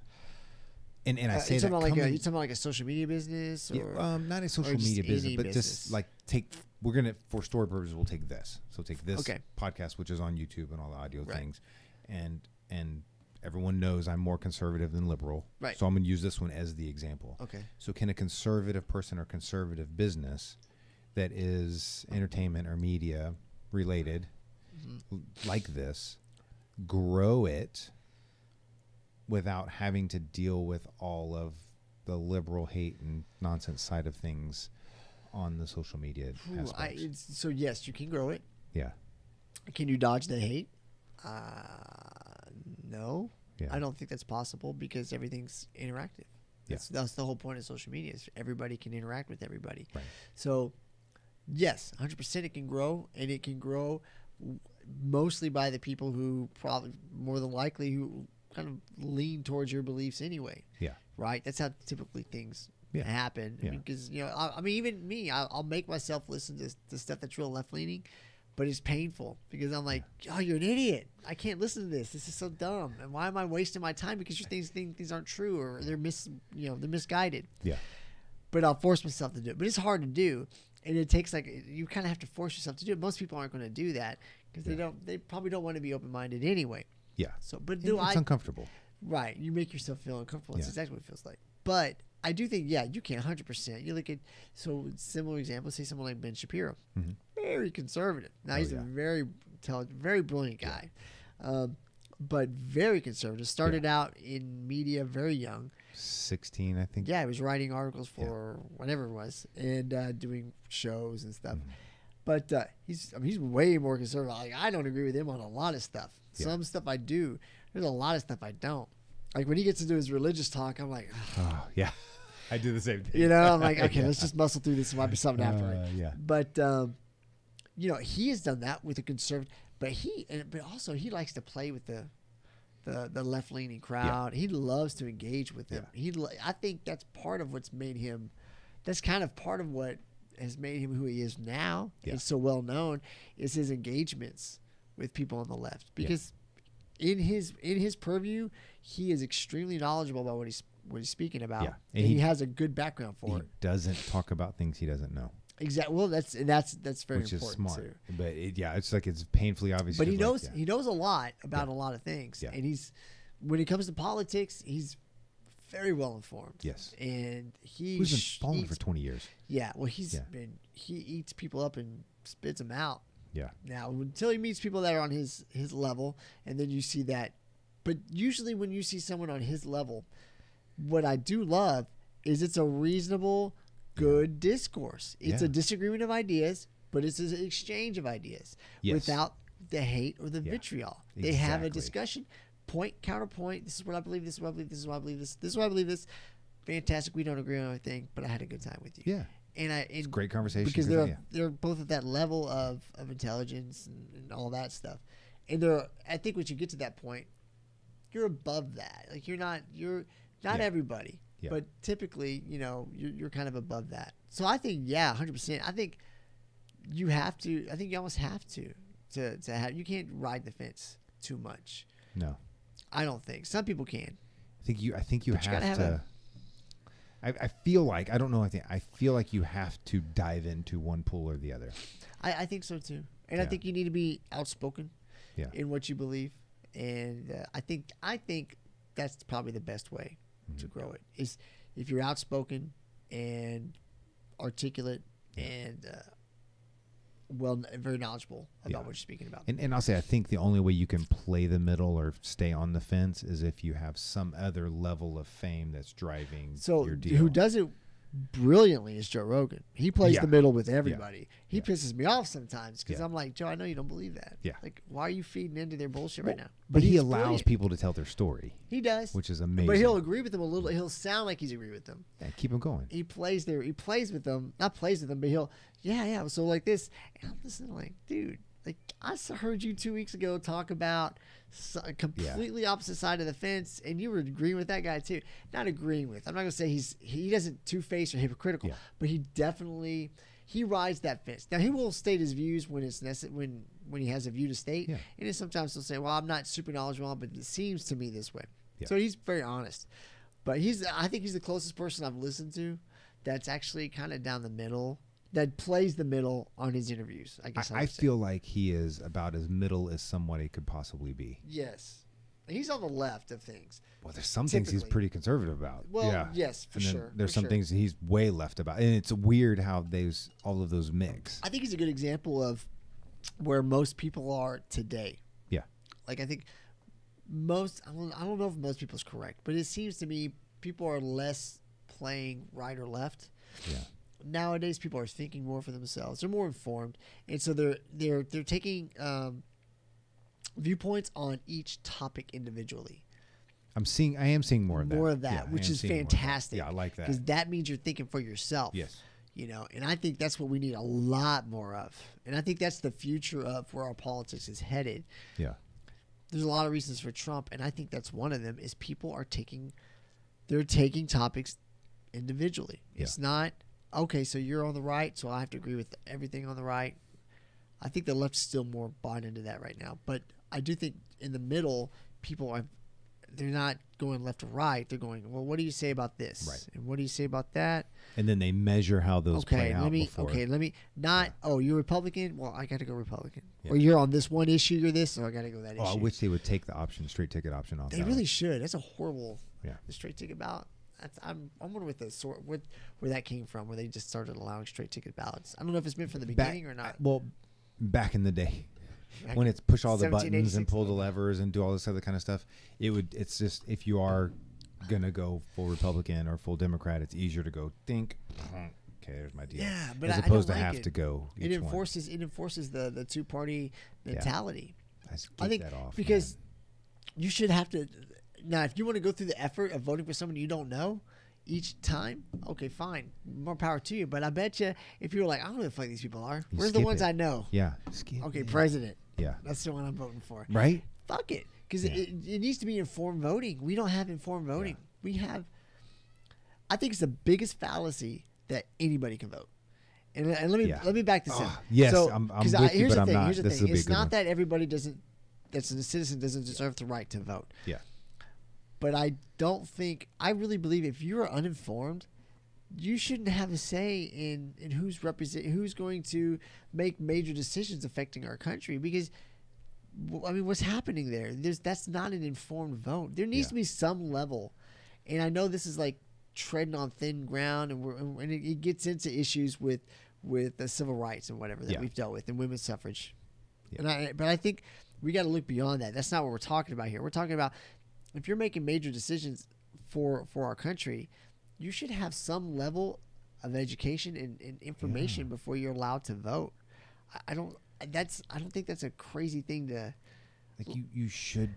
I don't know the answer. The scary part is it used to be property owners, right? That was the initial, only property owners, because the assumption, one, they had a vested interest. Yes. They had a financial interest in who was elected, but they also were educated. Most Yes. property owners were well educated and well informed. So these are the people that are making the decisions. If you want to be the decision, well, work your ass off and become a property owner. Yeah. You know, back then, I'm not saying that It makes was sense. right. It made more sense back then than that would today. And I'm not saying that Yeah. that was right or wrong, but I'm saying there's some legitimacy to that, you know? It made sense. In today's time, it's like, yes, voters should be required at some level to understand what they're voting on. Yes. If, for example, I don't know how to make this a test, but if you come in and you say, here's 2 candidates and here's all of their platform points, which one would you vote for? Right. They don't know you switched the platforms. Right. They shouldn't vote. Right. I agree with you. They shouldn't vote. If you can't identify the platforms or the main issues that this candidate, what side he is on main issues, why should you be allowed to vote? You shouldn't be allowed to vote. Because you don't know. Your vote is retarded. Right. You're voting for somebody else that someone told you to. Because this last election, and not this was the only one, but a friend of mine was going to vote for Hillary Clinton, and I'm like, why? Well, because she's a Democrat, and Trump's a racist, and he's a criminal, and he's all these things. I'm like, what are you talking about? Who's telling you this? Like, have you actually listened to what's being said? Have you really paid attention, or are you just listening to someone else tell you something? And that listening to somebody else. Which is exactly what was occurring. I'm going to show you. This is a perfect deal. I won't be able to really put this on camera or anything. But I'm just going to open Google, okay? Go to their home, obviously, and just hit their news. Okay? Trump's a pig. So any business one we're leaving out because business is just business, okay? So first one. left. Yep. Fighting. Oh, you see. Okay, yeah, fighting. Left. One right. Left. Yeah. Left.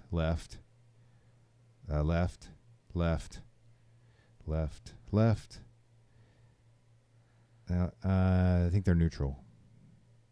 Algiers is pretty neutral, right? Well, but the story Okay, we won't count them. The story actually looks pretty left.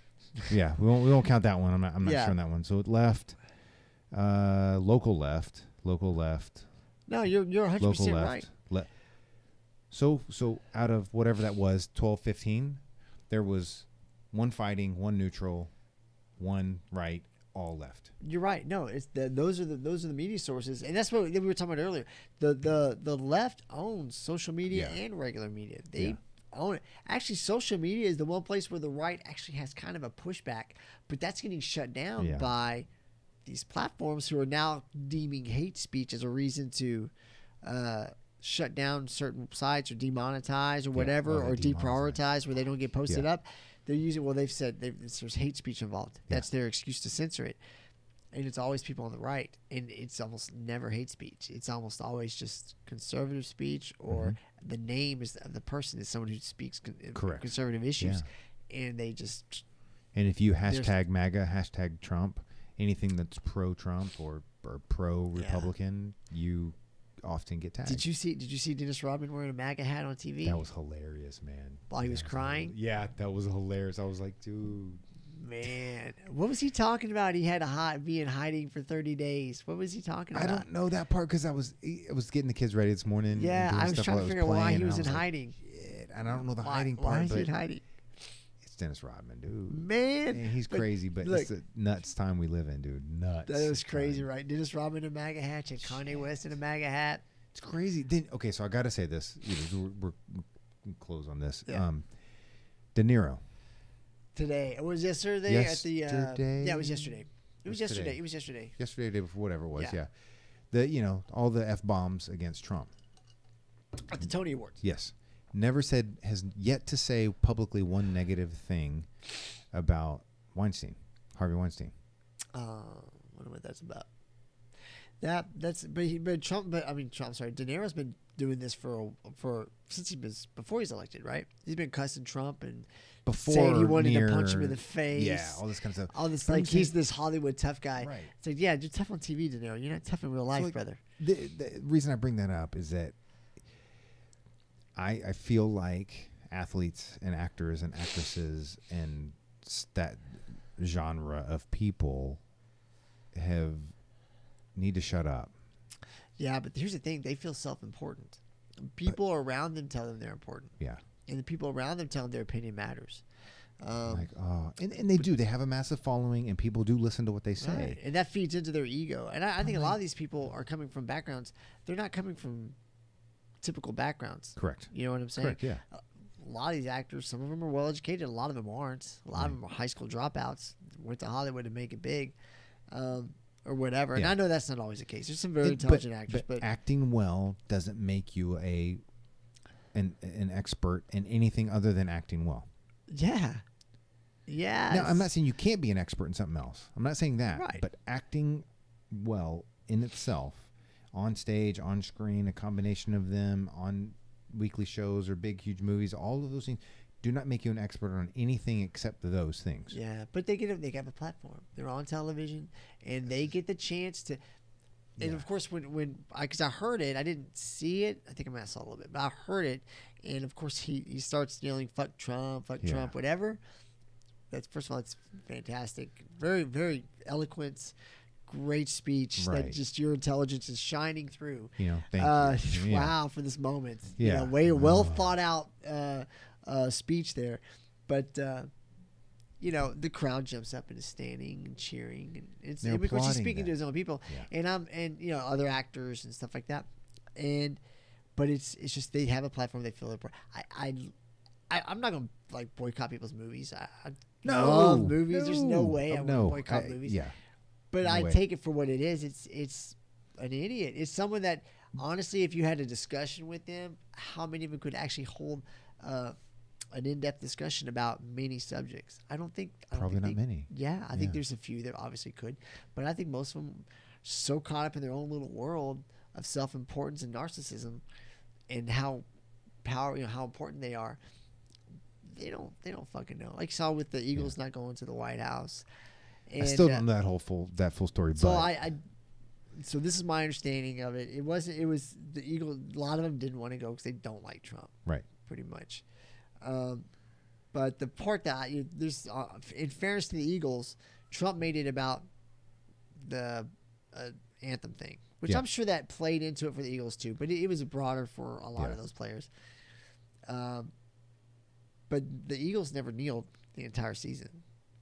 Okay, I don't know. As a team, the Eagles, and look, I hate the Eagles. Yeah, well, yeah, that's your enemy, man.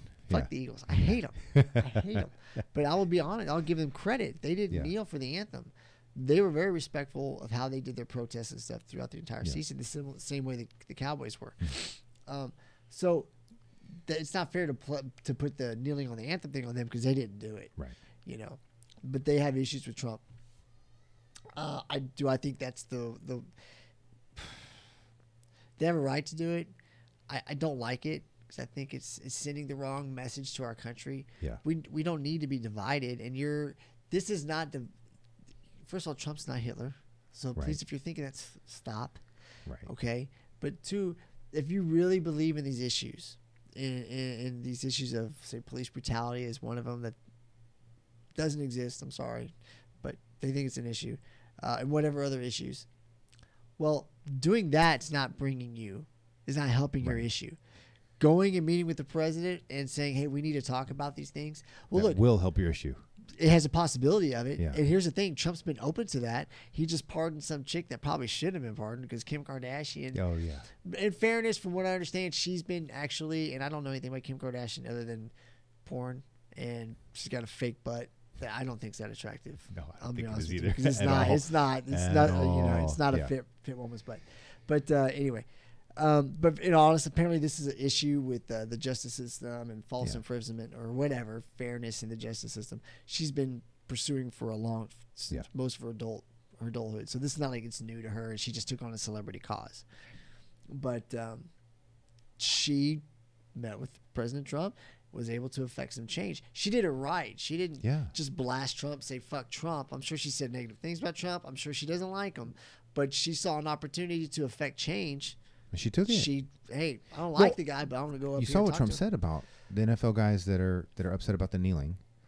I'm going to paraphrase all this. I'll screw it up. But he said basically, all you guys in the NFL that are kneeling and they're upset about this, You send me the information on the people that have had these social injustices or wrongdoings. Yeah, look and at it. Either I will pardon or commute their sentence, or my committee will. But we're going to look at it for you. Yeah, and I'll be honest, I didn't really like that because I like that he's reaching out and saying, hey, send me information on who you think's been falsely imprisoned or it's perfect because he's saying he's backing up what he's saying. Right. You kneel and respect the flag. Yes, we have social injustices, and we've got some of that stuff. Don't disrespect our flag. Yeah. It's not about the flag. It is. It isn't. Who gives a shit? If people think it's about the flag, then don't kneel during the flag. And he's saying, I understand you're pissed about it, but your whole thing is social justice, social injustices. So give me your information. Come talk to me about it. Let's fix it. And this is one thing that Trump's done that I think is great. He's like, come talk to me about it. And that's why there's like this fight because you see in the liberal community, they're like, no, you can't go talk to him. And because why? Because what if? What if it makes it? What if he does something? What if he's then? Oh, he's not the devil. So now you can't call him the devil anymore because this guy's actually is willing to listen to you and even take action on your behalf if he thinks it's right. What I meant by I didn't like it to backtrack a second, the whole pardoning thing that he just threw out there because it's like you know how Trump is. He's like he got positive. You got to meet Kim Kardashian and got all this love for pardoning this from the left, really. For pardoning this drug dealer. Basically, she was a drug dealer. Don't bullshit it. She was a legit drug dealer. Moving massive amounts of cocaine. Yeah. But she deserved the sentence she got. But that's another story. Anyway, he liked that publicity, and I think he's like, oh, we'll just start pardoning people left and right. Who else can we pardon? Yeah. And I'm just, because I can see him doing that, going, well, let's just have a pardon party. Send me the names. If I like him, I'll pardon him, and not, that way you'll like me. And that made me nervous when I was like, I as well. Pump the brakes, Trump. Please, pump the brakes. But I do feel that is him putting action behind his words. I agree with you. And potential action behind his words. We'll see if he fall. There's an avenue there for him to pursue public. Especially with the NFL season coming up. See if he pushes a little more pressure on him. Yeah. Say let's have a meeting at the White House, and you guys can express what your concerns are. Yeah. See if they'll do it. If they refuse to do it, then it's on them. At that point, and it really makes any further protests kind of empty and hollow because now you had an opportunity. Your actions got the attention of the president and even got you a chance to meet with the president, which is not an easy thing to do. It's very difficult to get a meeting with the president of the United States. He's willing to sit down with you guys and listen to your grievances. Yeah, and if they don't, and possibly take action on them. If you ignore that. Because that's what your protests were, to bring awareness, right? Yep, you got it. You got the attention of the most powerful man in the country. It worked. Mm-hmm. But if you refuse to meet with him or to engage with him on this subject, your protests are completely hollow and useless. I will boldly say, if they were to get that invitation and deny it, 100% of their protests from that point forward on all matters are absolutely invalid in my opinion. They would, I think already people don't like them. Yeah. The protests? Yeah. That would 100% invalidate it. Oh, they're done. Because what are you going to say? Yeah. How can you say, well, he offered to listen to you and you turned him down. You're turning him down. Why? Because you don't like him. If they're about bringing attention, you just got all the attention in the world. Because if you sit down with the president, he's a man that can affect change. The whole world will watch. Yeah. Oh, that would be huge. If the I guess it would be probably the members of the players' union, the head of each team's players' union rep or something probably would show up. Yeah. And have a chance, or somebody, however they decided who would go, because obviously not everybody can go. Had to be like a representative from each team or something, and they have a chance to put together what they wanted to present to the president.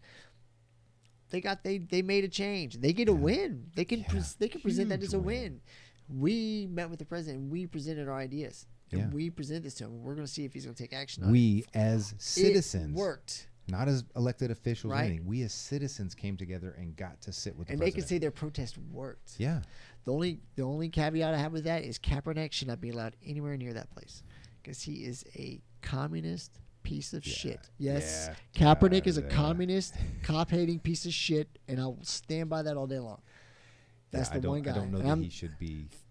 He would probably be there, though. You know that. I hope not, because that would disgust me immensely because he is not a good person. Yeah, and that's all. A lot of things about him have come out since. Yeah, and his girlfriend. She's another. I don't know as much about her, but a lot of very questionable things have come out on her too. I'll put it to you that way. Yeah, Absolutely. Kaepernick. Now, the other players I'm not saying that about. I've met several players that live here in the area, have come training or through work. Sometimes we end up running and meeting players. Oh, super cool guys. Super nice. Know I'm a cop. When they met me in the job, totally cool. Totally normal conversations. There was no any kind of animosity. I mean, we even discussed these issues a little bit. Yeah. And with no problems, not at all. But that guy, Kaepernick, yeah, he can go jump off a cliff. Stirring the pot, man. He could jump off a cliff. I don't give a shit. Tell me how you really feel. I'll tell you how I really feel later. So. Yeah, no, turn that thing off. Yeah. No, but thanks, dude. That was awesome, man. Yeah, that was fun, man. Yeah, we covered a bunch. It didn't even. Well, we'll see what the hate is later. Oh, real quick. Hey, did you see where? Well, I see that. Henzo Gracie shirt. Yeah, I'm like. So we made the change. We went from Gracie Baja to Henzo Gracie. 3 weeks ago. Yeah, about 2-3 weeks ago. Yeah. So I think about 3. Yeah. I saw. It's pretty exciting. Brian.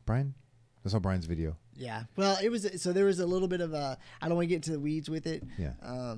Because that was stuff that was being handled. So it was a big change to move from Gracie Baja to Henzo Gracie. It was one I'm glad he made. Yeah. Now, I love Gracie Baja. I've spent the majority of my jiu-jitsu career. Yeah. I don't know what I call it career. My jiu-jitsu journey with Gracie Baja, and but for our gym and for what we're looking for where we're headed and for our goals and the things that Brian does with We Defy Foundation. Mission 22, our associations with the gyms that are involved with this, with veterans and police. Yeah, we're definitely that freedom of that being part of Henzo Gracie, and Henzo Gracie's very big with. He's just been signed by We Defy as a representative. Yeah, that's right. Yeah. It's so it really fits real well with our gym and where we're headed. Yeah, and I'm super excited about it. And I've talked to my friends. It's not a hate negative thing. It's just. This is good, but this fits us better. This is a better fit. Yeah. And it was hard. It was a very difficult decision. Brian had been with Gracie Baja like 11 years. Yeah. And had fought his ass off for Gracie Baja. He didn't, it wasn't something that was easily done. It was definitely something many people get caught up. Painstakingly thought about. It's not when people change like this, because it happens a decent amount of time across the country. It does. It's happened several times. It isn't we're unhappy with this. So you're not unhappy with Gracie Barbera. It's just like you said, I've worn Nike my whole life, but man, that Adidas fits good now. Yeah. Okay, so you're wearing an Adidas shoe now. Yeah. It just fits what you're trying to accomplish, and it fits better. And it's just that's I don't want people. Well, there was no. This was a mutual thing. It was there's no ill. There's nothing like that at all. Professor Draculino was aware of everything, and it was definitely something that's fitting well for us. I'm just very excited about it. To be honest with you, it's fun. It's fun to open up a new avenue, a new lane. Stir shit up a little bit. Yeah, no, I know. Everything is cool. Everything is cool. No, don't say stupid shit. Please don't get me in trouble. I got to see Brian here in about 2 hours. Yeah, well, pretty soon, and he's gonna choke the living crap out of me if I say something negative. Yeah. I'll clip it out and send it to him. I got plenty of time. Oh, he's like, Jason, you're stirring up shit. Don't do it. Yes. No, man, but thanks. This was good. Yeah, it was fun times. We'll attack it, man. All right, man. Yeah, thanks. Let me do the stop. Hold on. I keep thinking somebody's gonna stop it for me. All right, thank you, everybody. Peace.